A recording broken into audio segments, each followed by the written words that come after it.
3 million people have signed an online petition demanding a fresh general election in the UK, just 5 months into a new government. Discontent over Labour's budget and fears of economic stagnation are fueling unease. But will the Prime Minister Keir Starmer take any notice?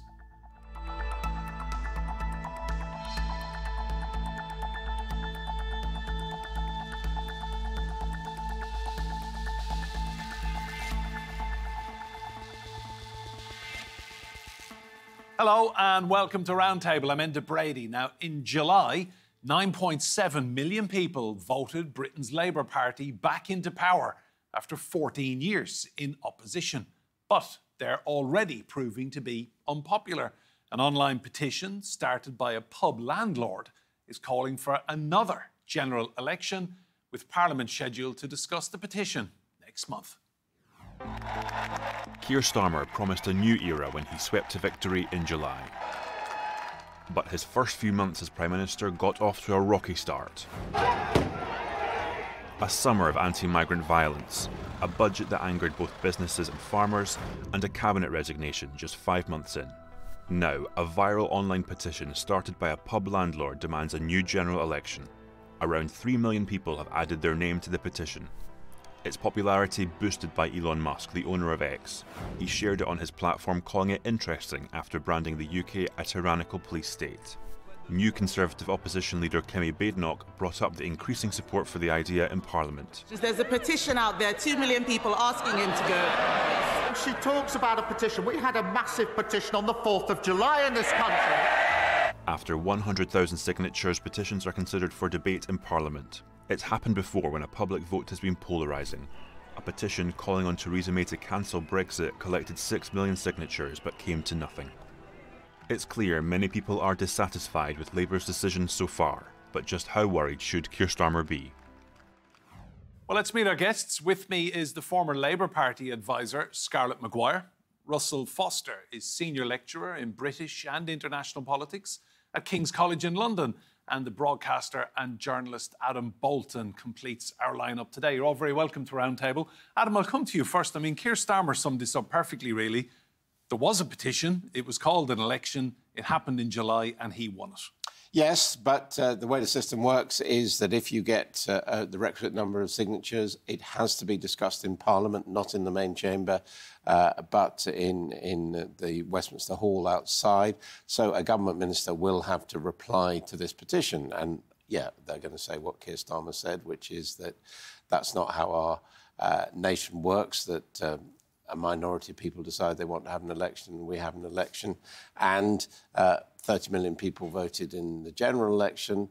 That really does dwarf 20 million, 2 million people who signed, or 3 million people who signed this petition. And also, of course, if you look at the electorate as a whole, it's probably some 50 million. So, you know, there is another voice in the electorate. You may remember Brenda from Bristol saying, oh, not another one. And that was when we were having an election in a matter of years. So this is going to be a news story without any particular impact. But I think it does raise two important questions going forward. The first is how the internet is changing politics, that, you know, people can mobilise online because it's online, they're signing it, and arguably malign forces can manipulate that in terms of coming up with the names and the numbers. But I think it is also the fact that, in a sense, you've got such a almost silly idea of having the election just after you've had a very decisive general election does underlie what we see in opinion polls, an increasing lack of trust and lack of confidence in the political system, which is being expressed yet again. Scarlett, how concerned then, in all seriousness, should Starmer be that he seems to be that unpopular that quickly? I think the petition is neither here nor there. I mean, I noticed before the serious advent of social media, there was a petition to rerun the Brexit election, the Brexit referendum, and there were over 6 million. And it got nowhere. And it got absolutely nowhere. And because, you know, most of the media was against it, it got no coverage. And Elon Musk did not tweet it, right, which we do have to say. there is no question that Keir Starmer is quite unpopular. I mean, I think a couple of weeks ago there was a poll, and the bottom of the poll were Elon Musk and Keir Starmer, with Keir Starmer coming bottom. And I think it's about it's about what has he done. And I think he did, he warned people, and Rachel Reeves warned people, that the budget was going to be tough. But of course, as soon as it was tough, then, I don't think that winter fuel allowance, which was pre-budget, was done particularly well. I think there was a better way of doing it. I do think there are a lot of people who are retired who do not need it, and, it should go, and possibly much better way would have just been taxing it. I think the farmers thing, again, was badly handled. I think you did need to talk about the millionaires who are putting money into land because to avoid inheritance tax, but it was badly handled. And I just think as soon as you get things badly handled, then you get people on the bandwagon saying, but this isn't what they promised. I think people voted for immediate change, and you never get immediate change. Russell, people in other countries watching internationally will be wondering what these petitions are and how they work and what's the point of them. So just talk us through the mechanics. I mean, some of them do eventually get debated or picked up for more serious public debate. Absolutely. I mean, petitions have been a part of the British political system going back to the 18th century. So just as Adam was saying, any citizen has the right to start a petition, to drum up support for it. One thing I would disagree with Adam on there is that in the age of social media, these petitions have become very significant. They were significant before the steam engine had really been adopted. So they've always been part of British political culture, but they're normally about changing very specific, very restricted things within political culture, such as maybe a recall petition for an MP, or more frivolously demanding that a cancelled television show is brought back, something like that. Having a petition demanding so major a constitutional change as another election, particularly so soon after an election, is really quite rare. It's only been in the last decade or so that we've really seen it taking off.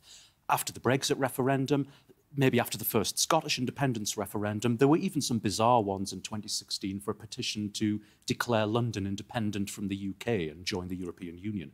So they're a very old phenomenon, but these big ones are quite recent. They don't have much traction. The second Brexit petition got nowhere, and this petition is going to go nowhere. But exactly as the previous guests have stated, they do reveal a deep lack of trust in the British political system. And tell me, Russell, are you concerned that a foreign billionaire who's on his way to becoming the world's first trillionaire, he has retweeted this, chipped in with a little criticism again of Starmer and the British government? How concerned are you about Elon Musk? So if Elon Musk had only retweeted this petition, then it would be very alarming. One thing about Musk is that he seems to retweet or antagonise anything that's going on anywhere in the Western world for his own particular political or personal gain. If he hadn't retweeted or done anything about it, I don't think it would have made any difference whatsoever. Elon Musk and foreign actors, whether it's North Korea or the Kremlin or whatever, they are not creating this problem. They're just capitalising on an existing discontent and existing malaise. It's already there, regardless of what foreign agents do.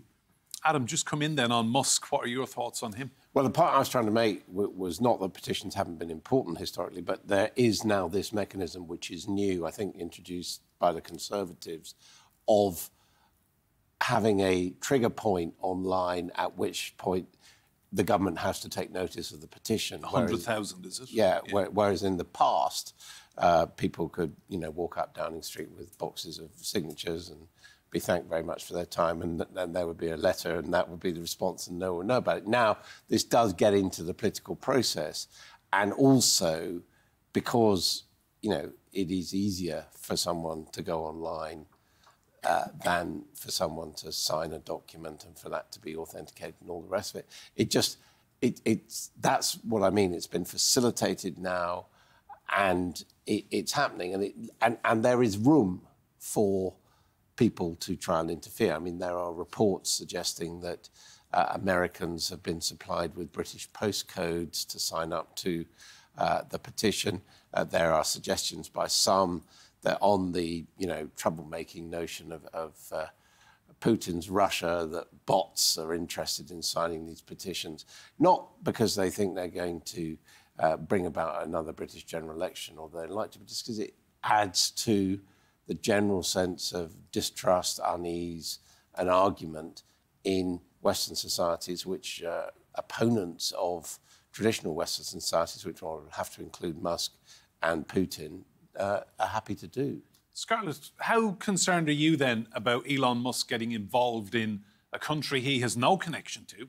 He's not British, and yet on a regular basis now he's causing problems for Keir Starmer. He does. I mean, during the riots, he said that there'd be civil war in Britain. I mean, it is quite frightening about how divisive he is and how he tries to stir the pot.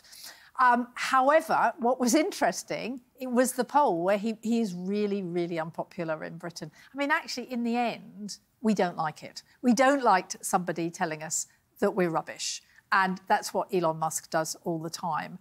And I think things will, you know, he might be the richest man in the world, and he might go on buying, I mean, one hears that he's going to start buying up television stations as well so that he can put out all stuff.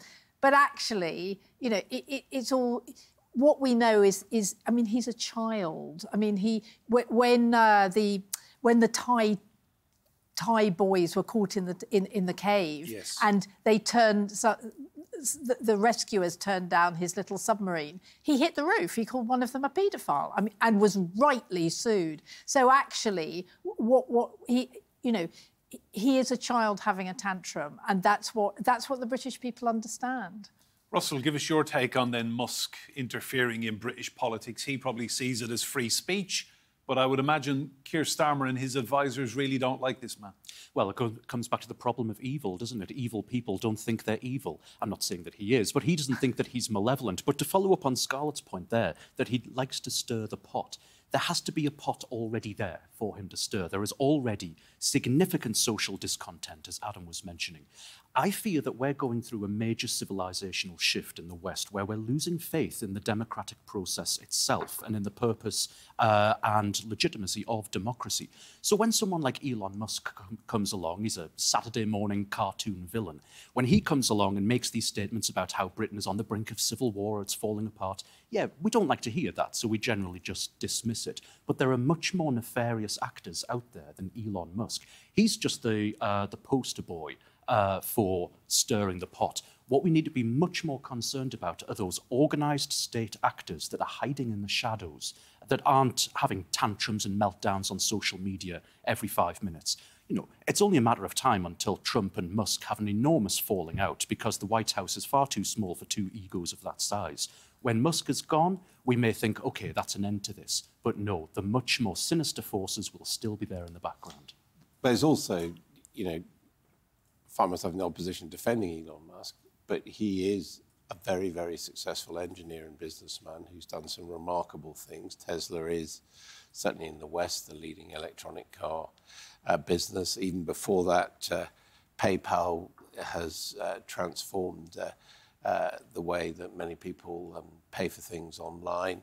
And, of course, SpaceX has got government contracts. So there are many people who admire what Elon Musk has done, and he does appeal in that kind of bro sector of young men, forceful, you know, had lots of girlfriends, lots of children, all that kind of stuff, in that kind of appeal, which is significant. And then the second thing, of course, we have to remember about Musk is it's not just him sitting there and tweeting his opinions. He has skin in the game because he has influence on governments, you know, because they give him contracts.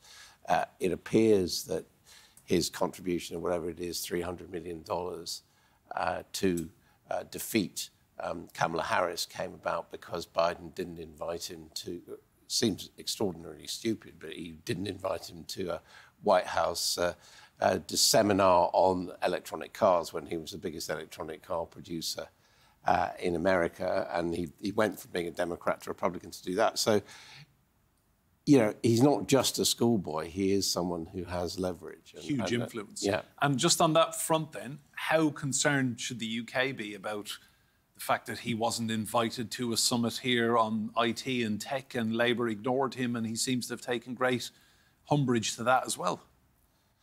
Well, you know, there is an argument which says if you think it's in British foreign policy interests to court Donald Trump, being polite to Elon Musk is not necessarily a stupid thing to do.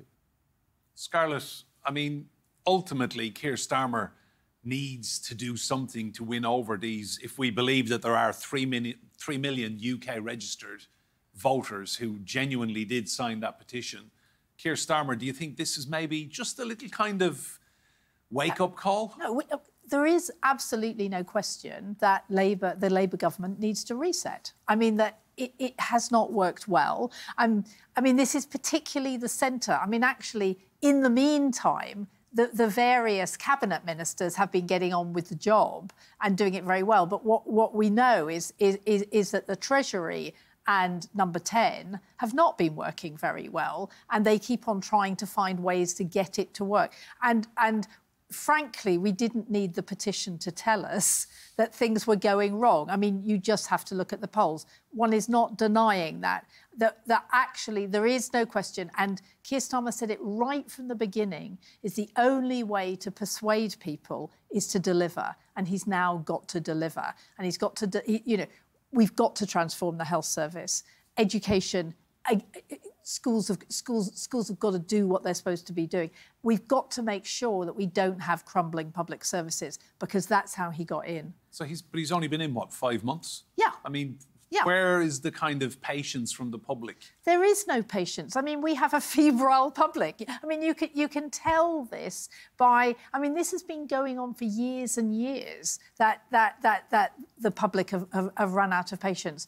And what Keir Starmer's government has got to do is it's got to demonstrate competence, and it's got to demonstrate that it's changing things. But there is a big question mark as to whether, at that centre of the Treasury in Number 10, whether they are competent or not, because they fought an election campaign pretty much implying that they weren't going to put up taxes, and they put up taxes.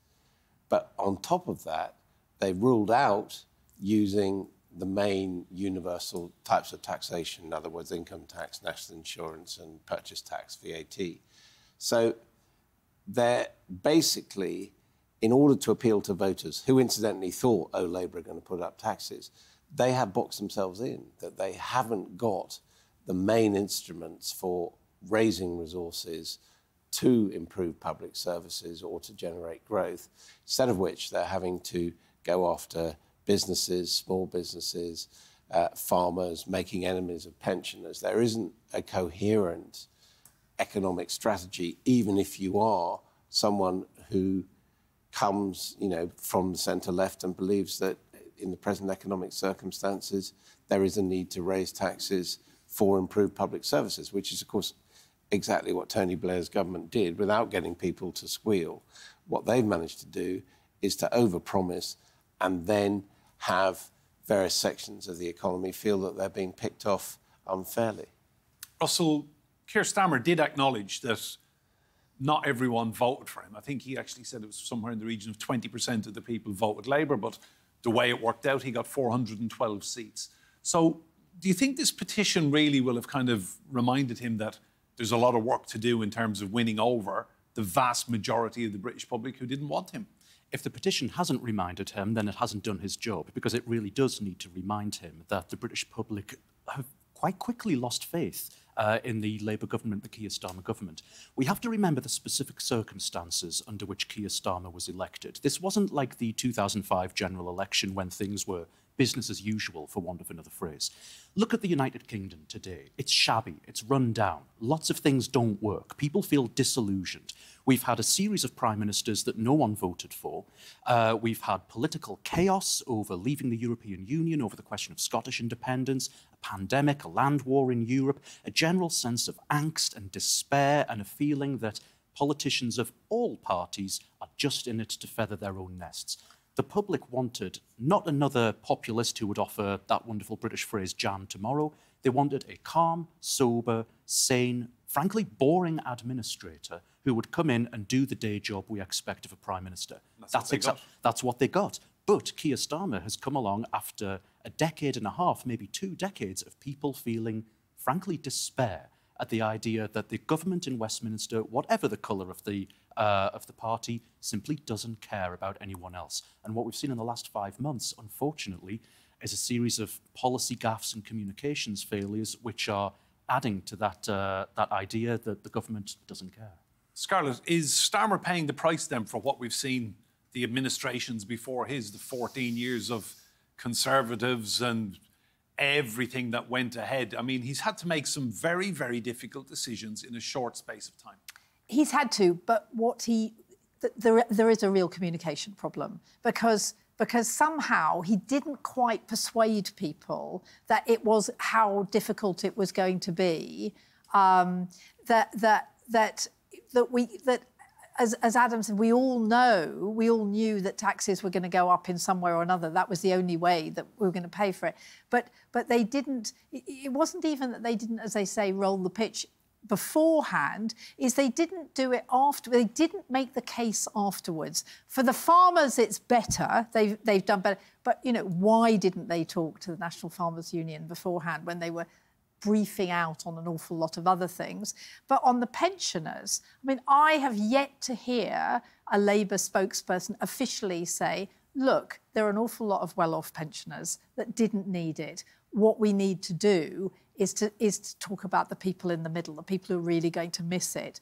And you know, I was at Labour Party conference, I heard Liz Kendall speak. She did not make the case. And the problem is that what Labour has to do is they have to make the case for why they did it and why they're going to go on doing it. And then also, I mean, as Boris Johnson always used to, talk about the sunny uplands, talk about what is going to happen soon. But the reason why Liz Kendall didn't make the case was probably because she wasn't consulted on doing it, in the same way that DEFRA were not consulted on what they're doing about the farmers. This is, you know, dirigism coming out of the Treasury, which even the people who are supporting it and implementing it are not being consulted on. Adam, can I just ask, it seems there's a communication problem at the heart of this British government.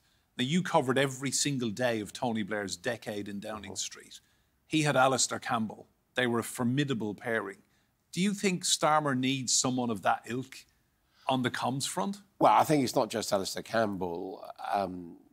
He had a lot of people, but what Tony Blair managed to do was to come in to Downing Street with a team that were loyal and effective and worked around him. You know, Jonathan Powell, who was the Chief of Staff, now interestingly been brought back on foreign policy front. I think possibly the government is doing rather better on foreign policy than since he came back on domestic policy.